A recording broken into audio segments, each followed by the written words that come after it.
Últimamente en el mundo se están viendo diversos casos de violencia. No hace falta irnos muy lejos tampoco para presenciar ese mismo tipo de casos aquí en nuestro propio país y también, por supuesto, dentro de nuestra propia provincia.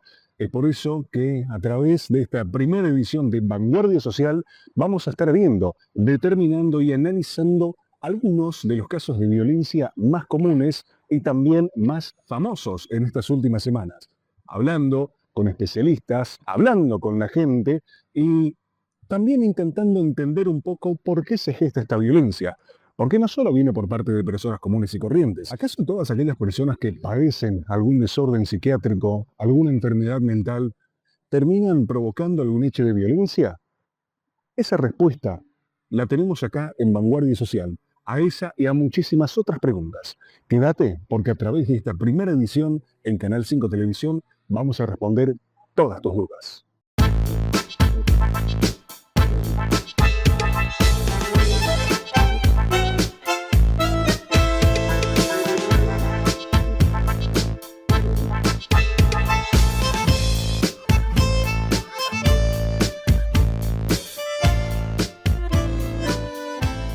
¿Saben la diferencia entre un psicólogo y un psiquiatra?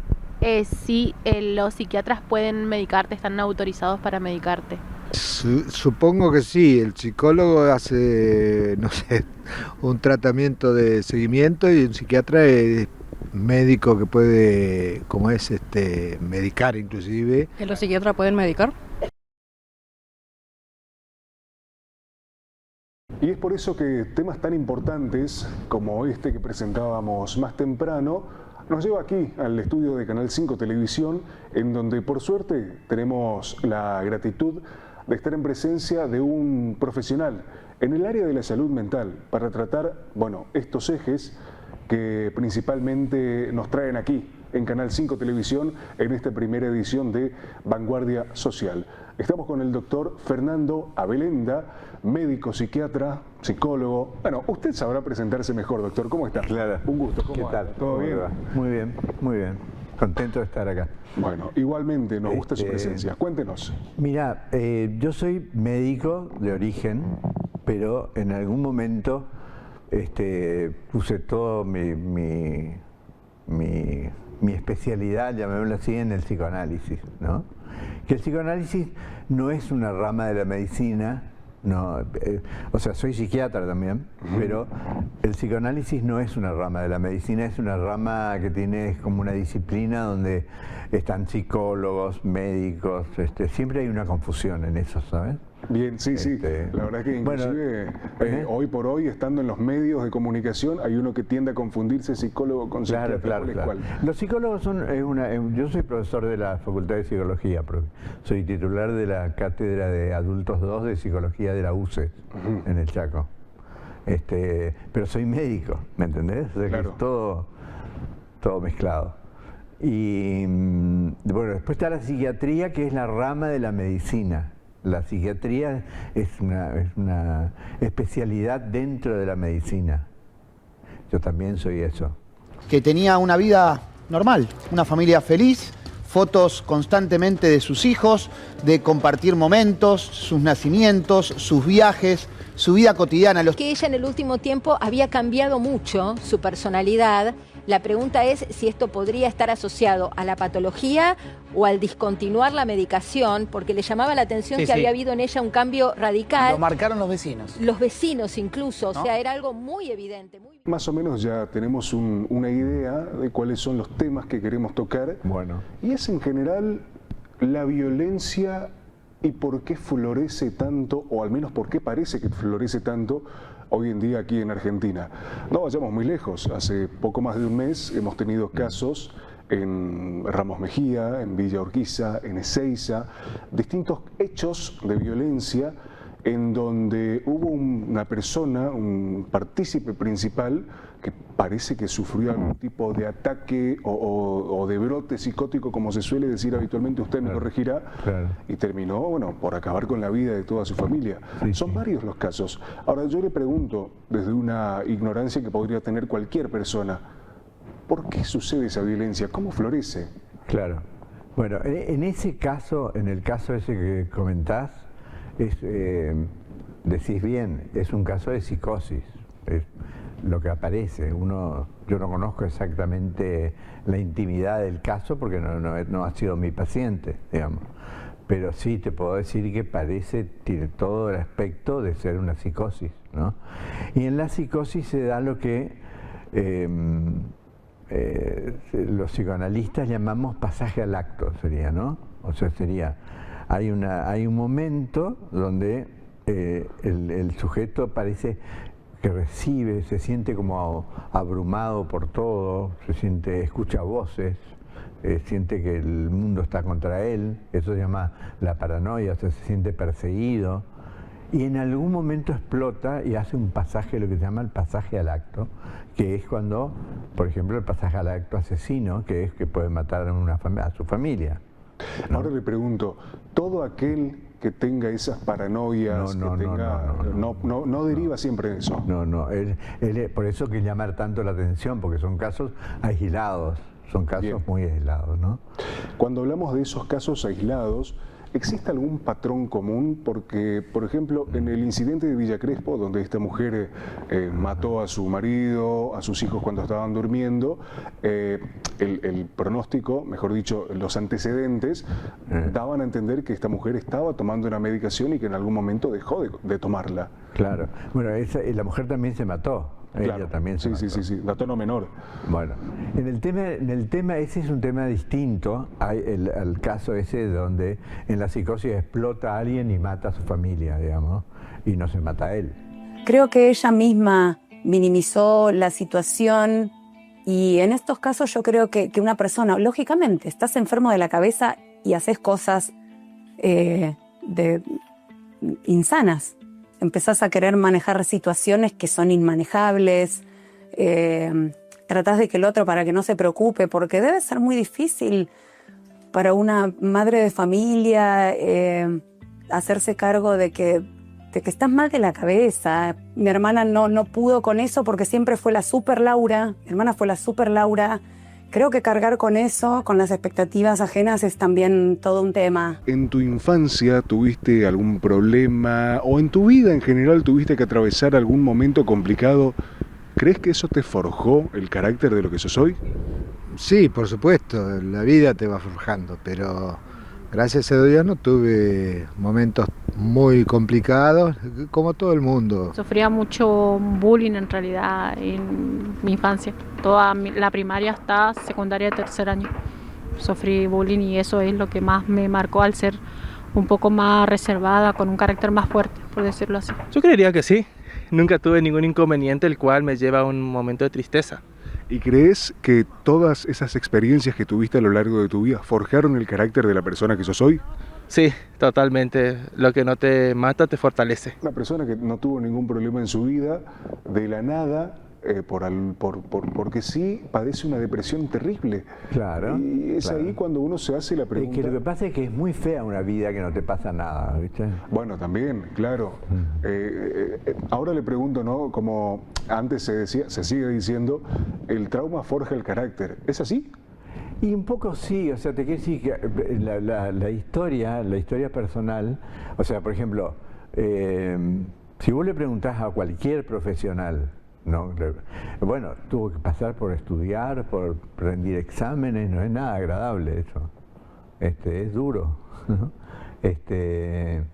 Yo le digo a mis amigos médicos, por ejemplo, que la diferencia que hay entre un psicólogo y un médico es que el psicólogo, el primer año, él ve ciencias sociales, ve qué es lo que pasa con el mundo, etc. En cambio, el médico ve cadáveres, se va a la morgue. En tercer año ve autopsias, en cuarto año entra a un hospital. El hospital es un lugar donde la gente está enferma, hay mucha gente que se muere. Y es gente joven, el médico cuando estudia tiene 18 años, empieza. O sea, a los 18 años está viendo todo eso, ¿entendés? Y entonces, bueno, eso te forja el carácter, eso también te pone... Ahora, si no te pasa nada de eso, si tenés una vida así entre algodones, y bueno, muchas veces esa persona se pregunta, dice, ¿qué hice yo para...? Y entonces los cuadros depresivos son Porque si querés te explico brevemente qué es un cuadro depresivo. Por favor. Claro, un cuadro depresivo no es la tristeza, ojo, porque triste por ahí estamos todos, ¿viste? Hay cosas que no nos gustan y que estamos tristes. No, la depresión es cuando es Fernando contra Fernando, o sea, es uno contra uno mismo. Es una especie de sentimiento de que uno no vale nada, y que las cosas que tampoco nada le causa encanto ni alegría, ¿me entendés? La verdad que no, nunca llegué a una instancia de depresión, pero sí gente que he tenido amigos que sí han pasado por eso. Acudo a una psiquiatra ¿Qué tal? ¿Te ayuda? un montón y lo recomiendo, es muy bueno para la salud. La propia educación que pudo haber tenido uno, como usted comenta, como Sí. fue en aquel tiempo mucho más rigurosa, más estricta, puede desembocar, ser catapultante de un estado depresivo. Absolutamente, sí. Lo que pasa es que cuando uno es chico está como indefenso, entonces uno lo que hace es lo que se llama resiliencia, o sea, uno se defiende de esa situación y la pasa, ¿no? O sea, uno le teme a los profesores, entonces empieza a hacer cosas para que eso no sea duro, igual que a los padres, digamos. Pero después uno aparece siendo como muy normal, pero trae consigo esos conflictos, ¿entendés? Y generalmente no eran niños escuchados los de antes, ¿no? De hecho, tengo entendido que a una determinada generación se le dice la generación silenciosa. La generación silenciosa. Silenciosas, claro. No es que uno le hablaba mucho con los padres ni nada, era como, te decían, tenés que estudiar o trabajar, no hablaban de la felicidad Era ni nada. una figura de autoridad plenamente. Exactamente, bueno, eso genera un tipo de neurosis, ¿ves?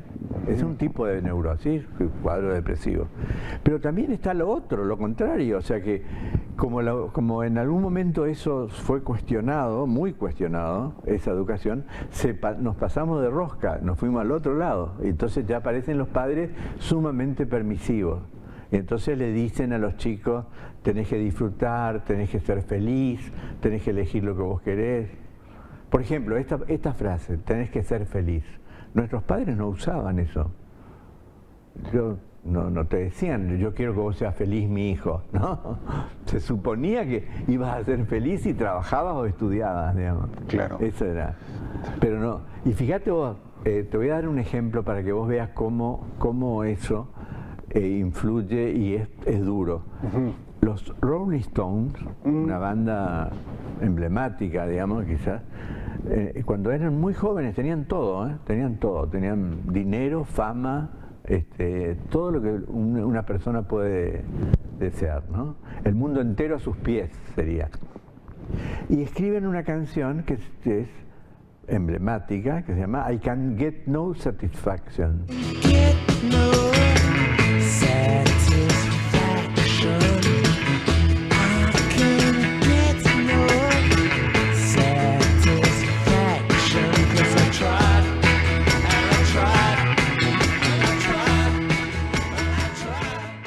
Entonces un correntino o un chaqueño puede decir, pero si estos tipos no pueden conseguir, ¿qué me espera a mí, digamos?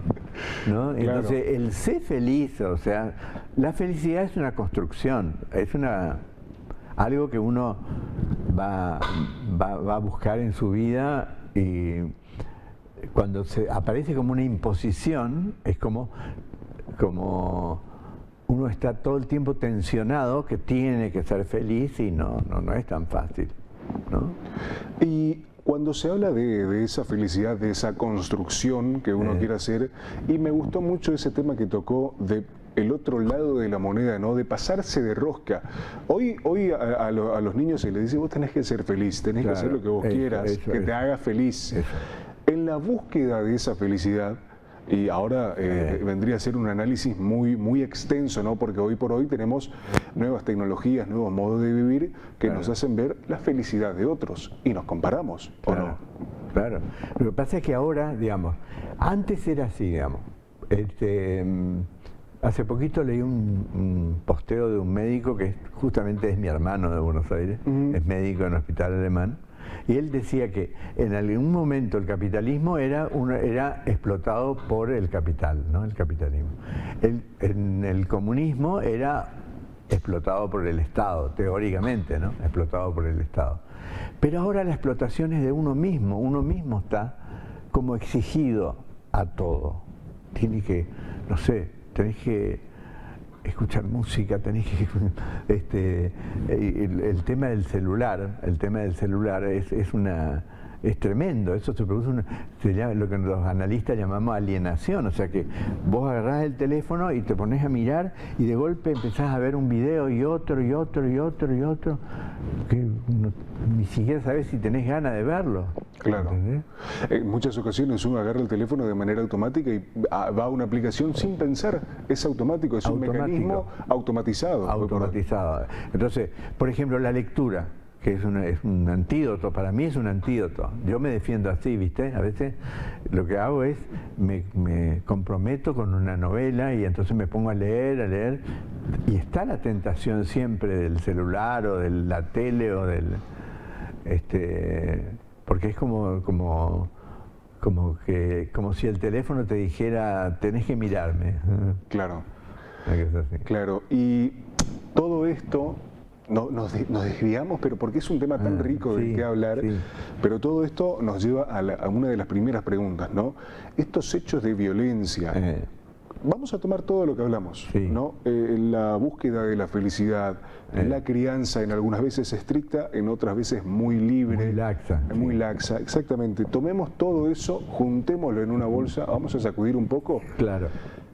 ¿Por qué se puede generar la violencia? Bueno, mira, hay una por empezar, hay una violencia que es supraestructural, una violencia que vos ni yo conocemos, que es la violencia de la distribución del ingreso, ¿no es cierto? Sí. Hay personas que tienen más plata que un país. Sí. Una persona tiene más plata que un país. Eso es una locura, es una locura. O sea que hay una especie de distribución loca del dinero, de lo que... en una sociedad que exige que uno consuma. O sea que es una sociedad que todo el tiempo te está tentando para que vos consumas, para que seas feliz, para que disfrutes, ¿no? O sea, hay una violencia supraestructural, que está por encima tuyo y mía, pero que tiene una influencia directa en yo le llamo el pequeño hogar, en el hogar chico, ¿no? Por ejemplo, la desocupación. Por ejemplo, un padre desocupado es un padre... No es que la pobreza genera violencia, pero es verdad que un padre desocupado pierde autoridad dentro de la familia, porque como no puede darle, imagínate, no puede comprarle un regalo a su hijo, no sé, toma la comunión y no le puede comprar un presente, nada. No, esta situación es tremenda para la persona. Y encima está la idea de que no es culpa del Estado, no es culpa de esa violencia que no se ve, sino que es culpa de él, que él es un haragán. Se alude mucho a la meritocracia. Exacto, ¿entendés? O sea que no solamente no consigue trabajo porque no hay trabajo. Yo ahora veo por las películas, ¿viste? En las películas veo que, por ejemplo, en las estaciones de servicio, los tipos vienen en un Rolls Royce y se bajan ellos y se cargan nafta. Vos te vas a un... ¿Eso significa, qué significa? Que se sacaron de encima un montón de empleados. Es la verdad. Todos los nafteros, toda esa gente que vivía de eso, no vive más de eso. Entonces, es un mundo que van a tener que hacer algo con eso. Porque si no, van a generar un montón de gente muy desdichada, ¿no? Me parece a mí. Perfecto. Y ese entorno en el que uno vive, pongamos eso que dijo, ¿no? Esta violencia supraestructural que influye. El entorno propio, por muy buena persona que uno sea, puede hacer que uno derive ser algo violento. El entorno lo es todo, te diría. El ser humano, a diferencia de los animales son gregarios en el sentido de que pero el ser humano es, te quiero decir, vos a un gato le decís perro y el gato sigue siendo perro, ¿no? Pero a un niño, vos le decís que es un imbécil y le decís que es un tonto, que es un bruto, que es esto, que es lo otro. O sea, el entorno es lo que va armando, porque el ser humano es receptivo, es sensible a lo que pasa alrededor. ¿Entendés? Ahora pelea por su vida.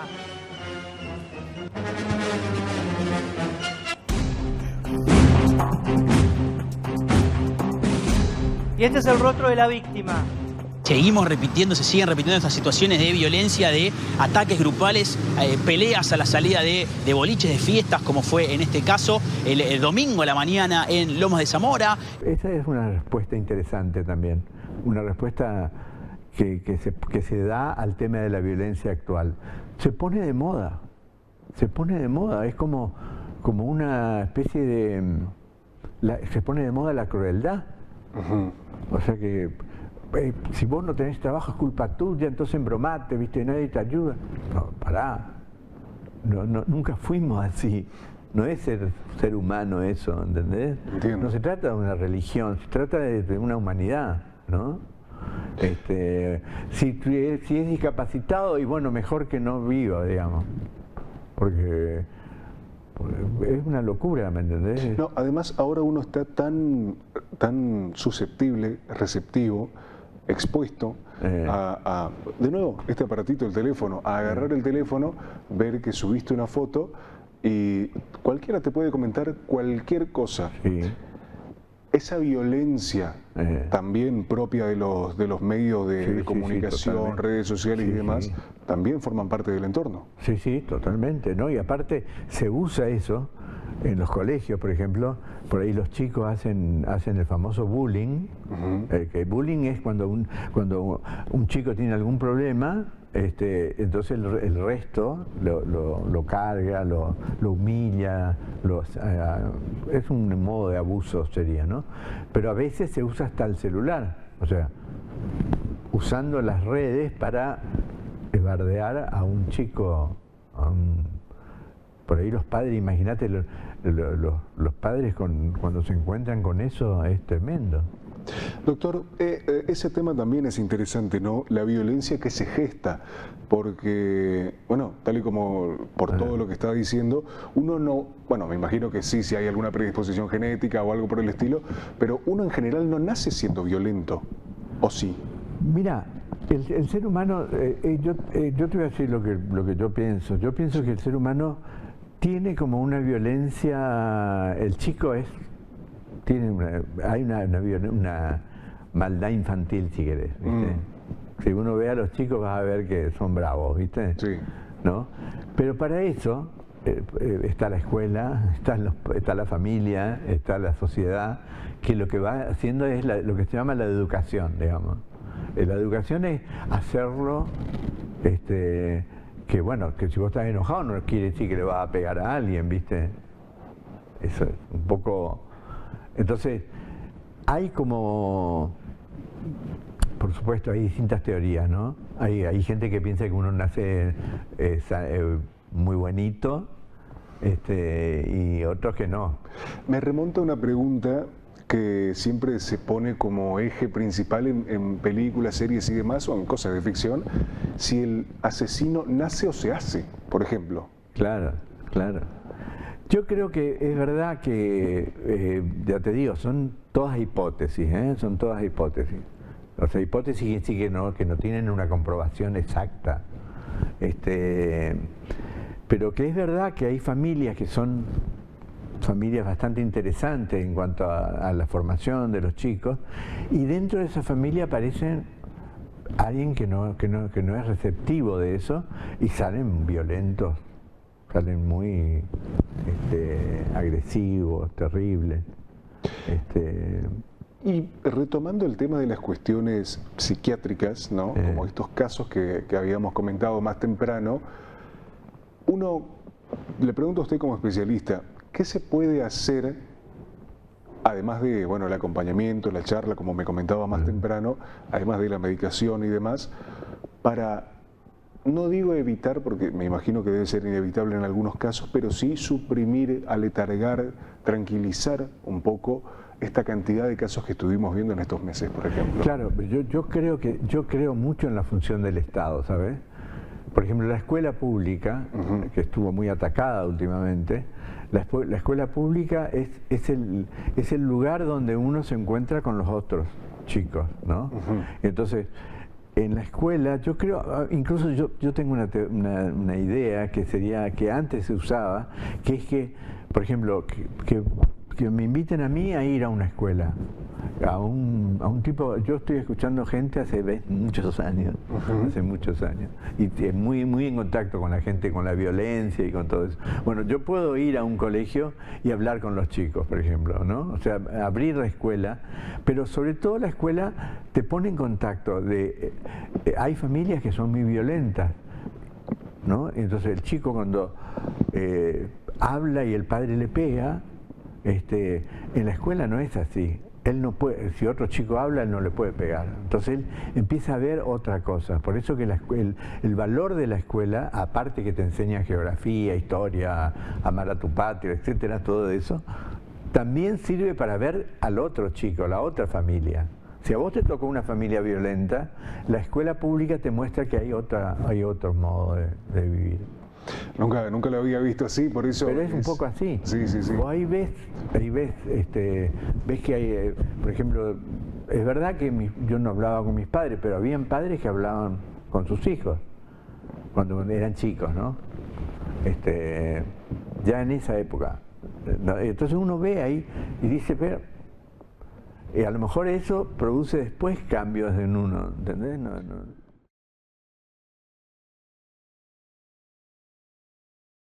¿Buscas capacitación, contención y actividades para todas las edades? Instituto Río Paraná es tu lugar. Centro integral de día con música, arte, manualidades y más. Cursos con certificación en salud, pedagogía, danzas, idiomas y karate. Estamos en Avenida Alberdi, 2387 en Corrientes Capital. Escribinos al WhatsApp 3794 2010 59. Sumate hoy y transforma tu presente.